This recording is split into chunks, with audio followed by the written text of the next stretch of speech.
Introducing the Champion's Mindset, the podcast that gives your inner game a serious upgrade. Join internationally renowned mindset and performance expert, Kathryn Orford.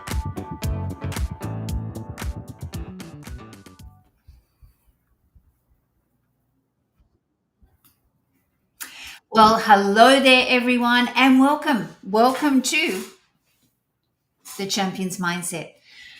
I am here on my own today, and we're going to be talking about a universal thing, and that universal thing is called fear. Can you relate? Honestly, when we talk about developing a champion's mindset, that is one of the things that really can get in the way. So, get your favorite beverage, pull up a chair, and let's dive into this really powerful conversation about fear. Okay, so here's the thing. Fear isn't always loud. It's not always dramatic. It might be that really subtle, sneaky whisper that says, what if I fail? What if my teammates laugh at me? What if the coach finds out I'm not as good as he thinks I am? Etc. Let me share a story with you. Years ago, I was coaching a client who I'd also actually taught dance to from the age of 4 to 14. She had turned professional, she'd been overseas dancing, and unfortunately, she had to return home because her partner dropped her. And he dropped her in high heels, and she tore all of the muscles and the tendons in her ankle. So she'd been sent home to heal. Now, her ankle was now healed, but she was in a real funk. She lacked direction. She actually told me that she was kind of ready to give up on performing. And I thought, she cannot do that. She is too talented. So I asked her if she was going to try out again for So You Think You Can Dance. This is years ago, right? When they used to have So You Think You Can Dance on TV. And she said, oh, no, Kathryn, I'm not going to try out for that. And I said, why not? You see, the first year, they held auditions and she tried out, but she didn't get chosen. Now, it wasn't because she wasn't talented. She was incredibly talented. It was because they'd held auditions in every major city in Australia first. So by the time they got to Sydney, they only had 20 spots left in the top 100. Nowhere near enough for a city with so many talented dancers. So we sat down and we talked through why she didn't want to audition again. And her main fear was, Kathryn, what if I don't get in again? And I've got to go back and I've got to face all my peers. I'm going to be so embarrassed. Can you relate? So I said to her, Carly, are you really going to let what your friends think of you stop you from doing what you really want? Thankfully, she chose to audition. And guess what? She sailed through to the top 100. But around the same time, she also successfully auditioned for High School Musical, the musical. So we had another coaching session because she didn't know which one to choose. So we sat down and we talked over the pros and cons of both scenarios. We talked about how there was no guarantee of her making it to the top 10 in So You Think You Can Dance. And whilst it would have been really great exposure, they didn't pay their dancers. Whereas the musical was offering a 12-month paid contract to tour Australia. So she chose that instead. Here's what it taught her. Fear isn't here to stop us. It's actually here to alert us to what matters most, to sharpen us, and sometimes to wake us up, to shake us up from the ground up to get a hold of ourselves. Let's talk about the psychology and the biology of fear. And I want to break it down a little bit for you. Fear is a survival mechanism. It's your brain doing exactly what it was designed to do, keep you safe. Now, your amygdala is your brain's alarm system. It's a tiny little size of an almond shape at the back of your head here.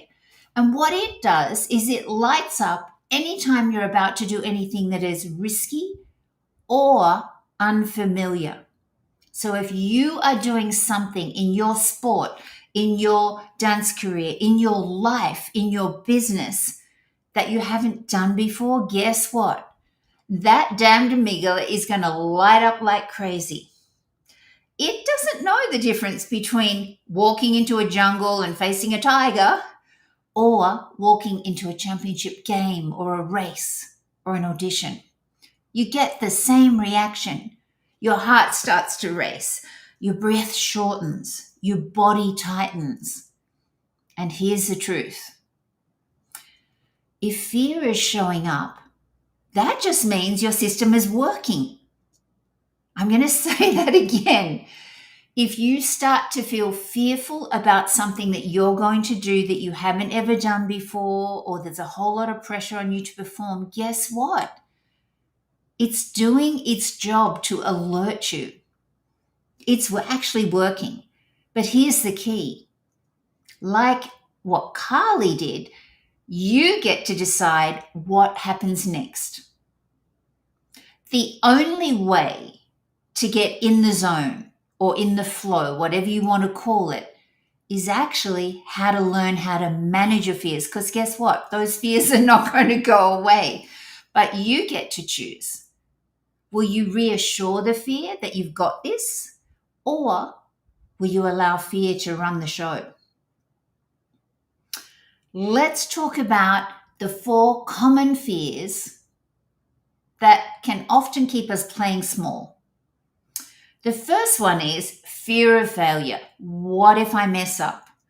So I coach a lot of basketball players and a lot of basketball teams, as well as all sorts of other athletes, performers, and their coaches, as well as high achievers in the workplace.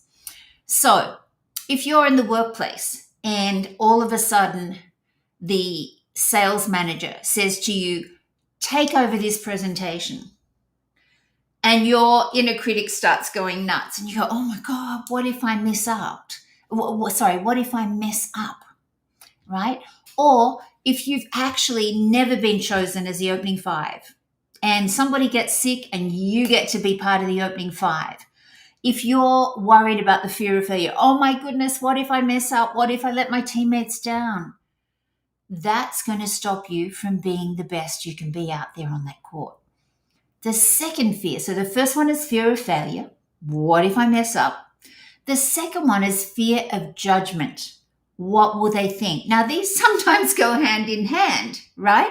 So if you're fearing stuffing up and letting your teammates down or your relay mates down or whatever it might be, you probably all thinking, oh my God, what will they think of me if I stuff up? Can you relate to that one? First one, fear of failure. Second one, fear of judgment. This third one is interesting. It's actually fear of success. What if I can't keep up what I'm doing? What if I can't keep this up? Like you might be popping 3-pointers in all the time in training. And so the coach puts you in as opening 5 because the person that usually does the 3-pointers is sick that day. And you're going, oh my God, I know I knew I could do it in training, but oh my goodness, what if I can't keep this up? Or maybe you have been the leader.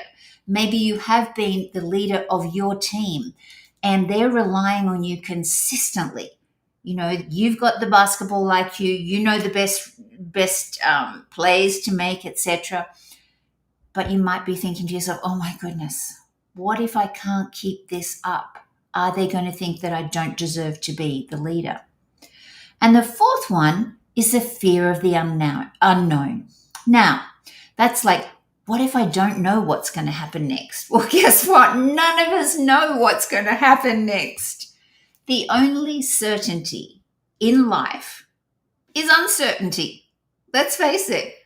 So we have to really get a hold of ourselves and go, I don't know how well I'm going to play today, or I don't know how well I'm going to swim today, or I don't know if I'm going to land this audition, but I am going to go in there and do my best to stay in the moment. Is this making sense? I hope so.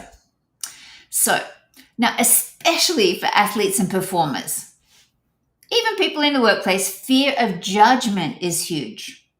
I coached a basketball player who was more afraid of what their father, their teammates, or their coach would think than of actually missing the shot themselves. Crazy, huh? And what does that do? It tightens their body. It hijacks their focus because they're focused on, oh my God, what are they going to think? It blocks their natural talent from coming through. So let's talk about fear of judgment. Fear of judgment is actually fear of rejection. I'm going to say that again. Fear of judgment is often about fear of rejection. We all want to belong. So here's where it gets a little bit deep. Fear of judgment isn't really about performance. It's about connection, rejection, and a sense of belonging. Our brains are wired to seek approval. So when we fear being judged, we're really fearing being left out, misunderstood, or worse still, dismissed. It makes sense, right? But here's the cost. The more we chase approval from others, the less we trust our own inner voice. So we start playing not to lose instead of playing to win. Goodness me, the amount of teams that I have coached where this has come up, I cannot tell you, over and over and over again. You have to actually practice not until you get something right. Whether you're in a sales team in the workplace, whether you're an athlete, a performer, we have to rehearse and rehearse and rehearse. If we're a performer, we have to practice and practice and practice and train and train and train and lift weights and work on our mindset.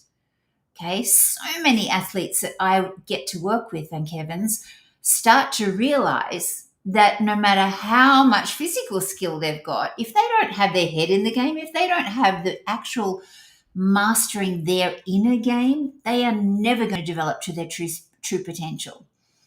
So instead of playing to lose, you need to start playing to win.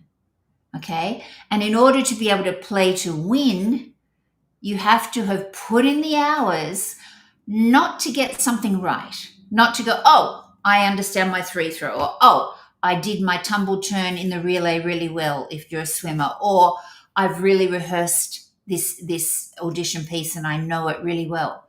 It's not about getting it right. You need to practice until you cannot get it wrong. I'm going to say that again. You need to practice until you cannot get it wrong because it has been rehearsed and rehearsed and rehearsed. And when you get into that situation, whether it's a game, a race, an event, an audition, your brain already knows what to do because it's been so wired. Is this making sense or is this making sense? Please comment in the comment section if anything I'm saying is actually landing with you. So, learn to be in the moment with no attachment to the outcome. Now, this is really tricky if you are playing a competitive sport or perhaps you are auditioning for as an actor or a singer or a performer. But it's where the magic happens, folks. You've got to learn to be right there in the moment. Trust that you've put in all the work. All of the work is kind of in your cape, your invisible cape that you show up with, okay? Superwoman, Superman, Superperson cape, whatever you want to call it. And you've just got to be there then. And that's a lot of the things that I actually teach all my clients to do. There's lots of things, including meditating, including breathing, including writing a script for exactly how you want something to turn out. And it's written in the past tense as if it's already happened. So you've totally primed your mind. And the mind-body connection, of course, is like this, that you are so well rehearsed that you can just be there. You can just be there in that moment. Let me share another story with you. Many moons ago, I opened my first dance school at 21 and I've been teaching dance for 3 years. I separated from my husband and I decided to sell the school and head overseas to dance professionally. So I found a fabulous teacher at the Pineapple Dance Center and I gave him 100% permission to actually whip me into shape. His name was Sylvester. He was gorgeous. And I said to him, Sylvester, I've been teaching children for 3 years. I want to really dust off the rust. I want to work on my technique. And I give you permission to really whip me into shape so I'm ready for auditions. Back then, I think it might still be around, there was a newspaper called The Stage, and it had all the auditions for dancers, singers, actors, performers of all sorts. And I noticed in The Stage that at the same time as my favorite teacher's dance class, there was actually an audition for tall girls. So I thought, in the dance industry, we often do auditions as a free class, and it's just to get our brain going, to pick up someone else's choreography, to really get ready to actually go for the auditions that we really want, right? So I packed 2 sets of dance gear. One set was to take Sylvester's class, and the second set, I added my chorus shoes and a really jazzy outfit. So I was in the change room. Interestingly enough, it was buzzing with nervous energy. Have you ever been in a locker room or a change room and everybody's really nervous? And I'm standing there, and most of the girls in the change room were much shorter than me. So I'm standing there, and there's like buzzing bees all around me, all this nervous energy, because what was happening was in another studio there in the Pineapple Dance Center had, I don't know, about 6 different studios. One of them was actually running auditions for musical theatre on the Channel Islands, but it was for normal height dancers. Now, you can't tell because I'm sitting down, but I'm 5'11" or 180 centimeters. So there was this audition also for Carlos Sandros, and it was for tall, pretty girl dancers. And it was for fully choreographed fashion shows through Spain, and then the chance of actually doing, after that 3-month contract, of actually going on and doing a 3-month contract in Athens at the top nightclub in Athens. Now, I didn't think I was anywhere near ready to get the gig, but I thought it'd be really good for my brain. It'd be really good for my brain to go in and do that audition. Or am I better off just dusting off the rust with Sylvester and helping him whip me into shape? So I'm standing there in the change room, hadn't decided, had my kit bag here, and I hadn't decided which clothes to put on. And this rather tall girl came up to me and she said to me, "Oh, you're obviously here for Carlos Sandros' audition." Now, I didn't know his name. I said, "Oh, is that the audition in studio, whatever it was?" And she said, "Yeah." And she said, "Oh, I'll tell you now, you'll get the job." And I went, "Say what?" Now, back then, I didn't realize that us dancers, we can look at each other and we can know whether or not we can dance.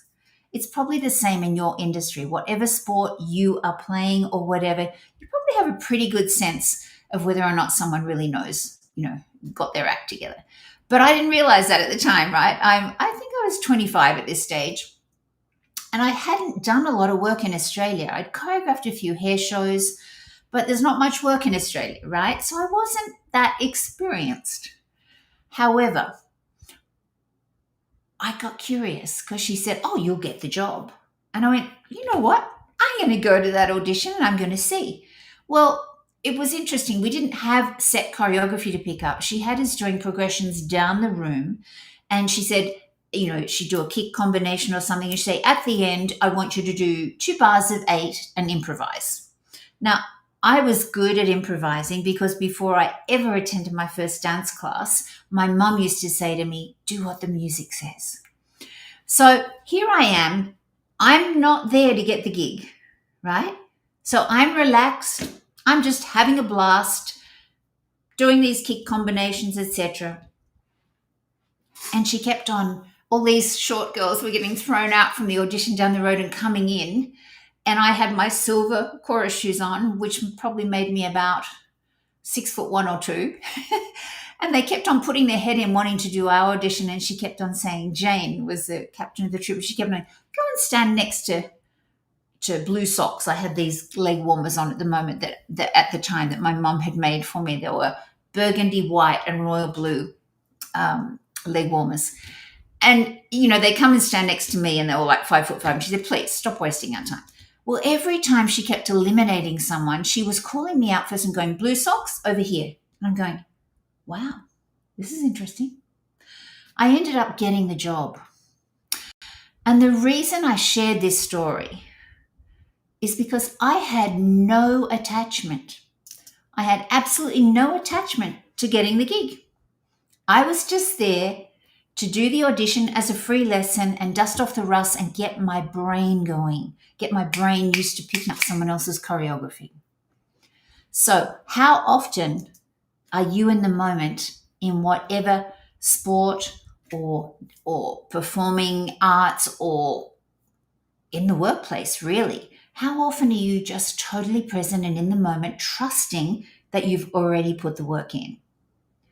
I'm sure you've heard the phrase, the acronym, that fear is either false expectations appearing real, because we get all these stories going in our head, but I prefer the other one, which is face everything and rise. So let's talk about how to turn your fears into fuel. And I want to share 5 simple strategies. The first one is to acknowledge it and say, that's my fear talking. Just naming it reduces its grip. You might even like to give that nasty voice, because there probably is a voice, or it might be a feeling. It might be a feeling that comes up when you're scared. So just name it and go, okay, that's just my fear talking, or that's just my fear trying to take over my body. Just really making it less than. The second one is to breathe. When we get nervous, all of our energy comes up here, right? We forget to breathe deeply down into our belly. So there are lots of different breathwork techniques, and one of them is the 4-7-8 technique. And that is, you breathe in for 4, right down to your belly. You hold it for 7. And then you breathe out as if you're breathing out through a straw for 8.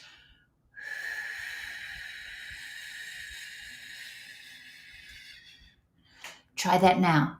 Breathe in for 4. Hold. Breathe out. If you do that 7 times before you hit that court, dive into the pool, go to that audition, go to that sales meeting or whatever, it's going to ground you. I also have lots of other techniques, but this is just a really simple one that I can share with you without actually coaching you.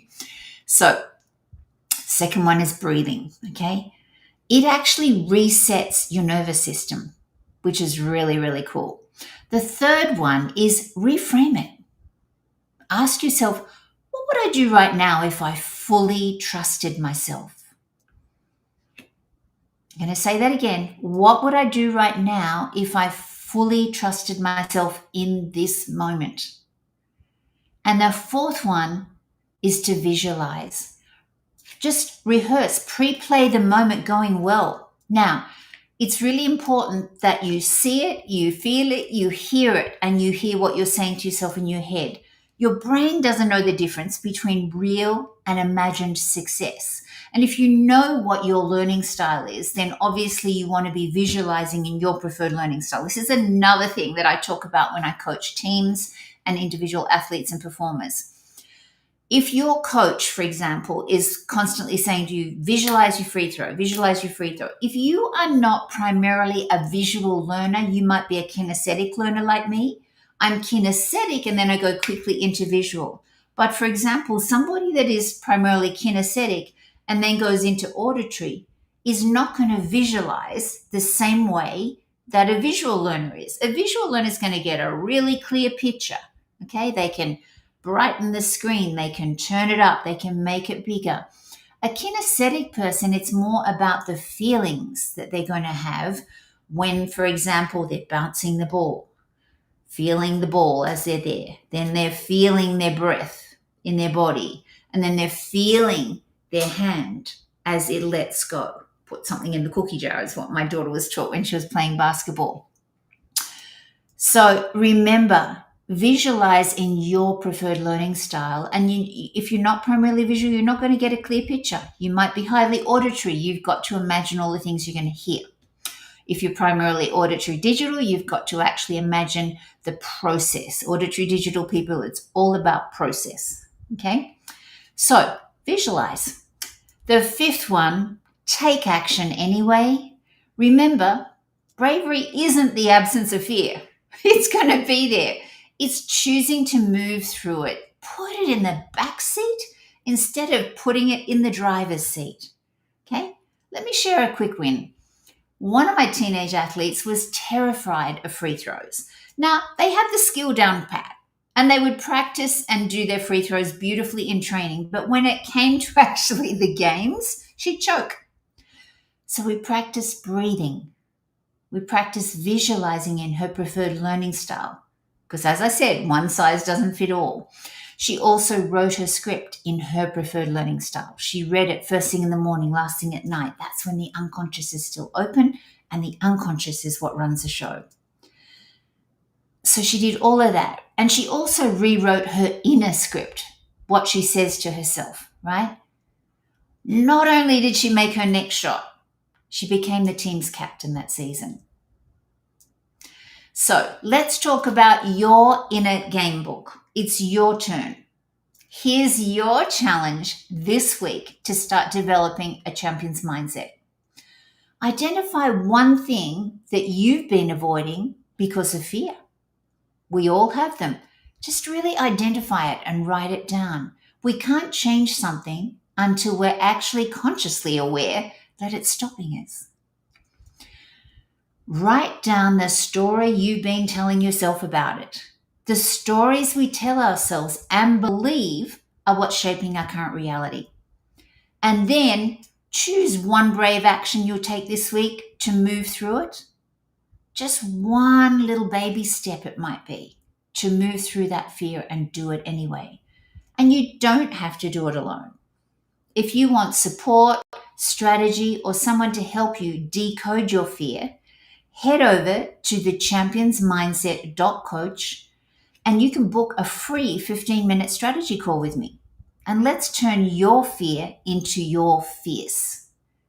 And remember this, fear is always going to be riding with you, but you get to decide who's behind the wheel. Stick that sucker in the back seat. Thank you so much for spending time with me this Sunday. I so look forward to seeing you next Sunday at the same time.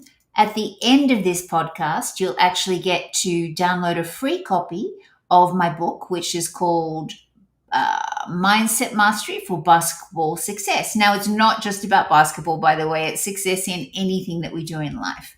So keep taking that shot, running that race, attending that audition, whatever it is for you. Maybe it's a sales meeting. And keep mastering your inner game, because the bottom line is no matter how much skill you've got physically, unless you're mastering your inner game, you are never going to develop to your true potential. If you found this valuable, please share this with your friends. Comment below. What was it that actually resonated the most with you? Because I love getting feedback to work out what I say and how it lands and what's working the best. So thanks again, and just know I'm always in your corner cheering you on. Ciao for now. Mental performance mastery for basketball success is not just about basketball success. It's about success in any sport you're playing or even in life. In it, I share my champion's mindset, which is the inner game. It's the inner game of winning. And I do hope you enjoy it. Download a free copy and let me know what you think.